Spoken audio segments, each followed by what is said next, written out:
All right, so we got the head back on. We put all the push rods in, the new push rod, the new DOD displacement on demand lifter, the new rock, or not the new rock arm, that was where the DOD lifter went in. Put all this back together, torqued the head bolts down, new head gasket, got the stock studs out, all that. We go ahead and turn the engine over. Now you can watch this one. We're turning it over by hand here. You can watch number one. You can see it's starting to move there. See, it's moving there. You know, the other ones are all moving. Just keep turning. So what we got to do now is put the valve cover on, the exhaust on, the valley pan with the solenoids, the intake, and do a compression check and run it and make sure there's no misfire data. Do it one more time just to show the customers.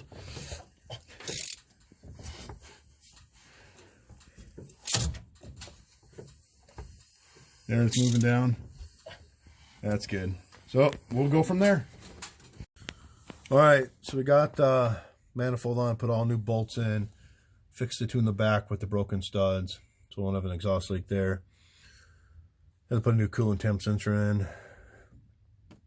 Got the valve cover on, cleaned all up, ignition coils, wires, alternator bracket. And then we're going to put the new VLAM in. Well, not the new one. We're going to replace this gasket here. So you can replace this gasket per service data. You got to cut the little tabs right here, and so forth all the way around. If you have to replace the gasket under here, then you have to replace this whole thing. It tells you not to remove these. They're either pressed on or threaded on, but you can't remove them. There's no hex on them or nothing. I believe they're pressed on, so for the VLAM. But we'll go ahead and cut this out, put the new gasket in, which we got there so it doesn't leak. Put that on the engine, valley pan. Then we'll go ahead and put the intake on. We're going to raise the vehicle up. Before we do that, to tighten the collector up, got a new collector in there for the exhaust, coming off the exhaust manifold. We'll just continue to put it back together. All right, so we put the intake on. We're going to snug them up, and then we're going to torque them to, was it 106 inch pounds, you said? We'll verify that for the torque specs. No, it's 44 first pass, and then 89 second pass. 44 first pass, 89 second pass. We're just drawing them down evenly from the inside out.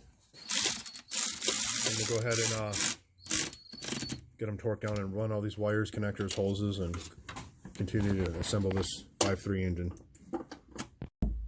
All right, so now we ran it. We changed the oil. We're changing it right now. Put new oil in it. 530, 6 quarts, a new filter. We're going to go ahead and do a mechanical compression check just to see where we're back at to. I'm going to do a clear flood crank and listen to that, and then we'll hook up the scan tool, make sure all of our live data is all good to go. All right, so I got new oil in. We're going to do a clear flood crank to check the compression on the number 1 cylinder here. So my assistant is going to smash the gas pedal to the floor and crank till I tell you to stop. Stop. And we got 160 psi. One more time. I said it was 5 before, right? Yeah, 5 before. Stop. So yeah, we had 5 before, and that went up quick, 160. So this cylinder is back to normal, so we're good to go. All right, so now I got the plug back in. Go ahead and do a clear flood crank and listen to it. Smash it to the floor and crank. Stop. So now you can hear it hitting even. In part 1 of the video, you could hear it wasn't hitting even. There's a dead hoe. Now go ahead and start it.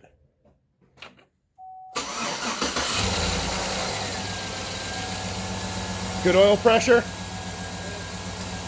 So it's revving up a little bit.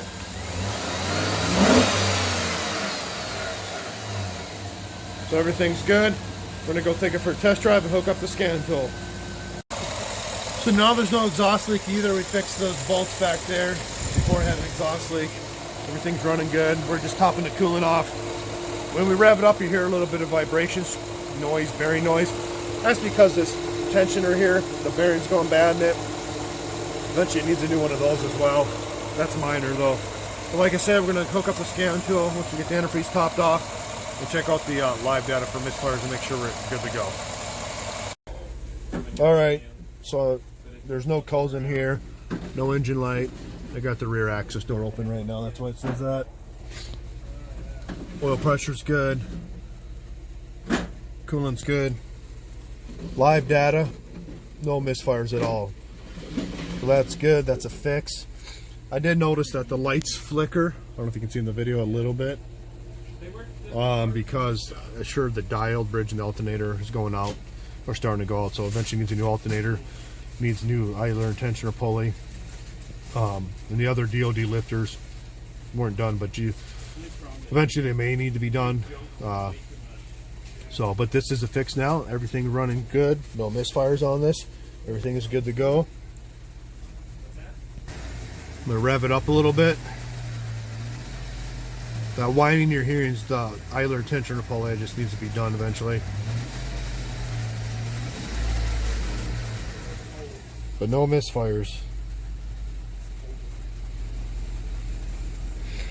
So that's a fix for this vehicle. That'll be it for this video.